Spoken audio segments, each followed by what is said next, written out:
क्या दोस्तों आपको पता है कि हवाई जहाज़ के टायर में कितने प्रेशर की हवा भरी जाती है और कौन सी हवा भरी जाती है? तो मैं आपको बता दूं कि हवाई जहाज़ के टायर में लगभग 200 प्रेशर की हवा भरी जाती है, जो कार के टायर की तुलना में लगभग 6 गुना ज़्यादा है।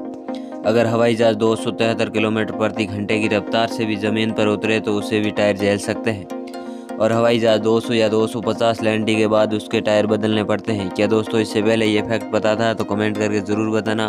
वीडियो पसंद आई हो तो वीडियो को लाइक करना और चैनल को सब्सक्राइब करना।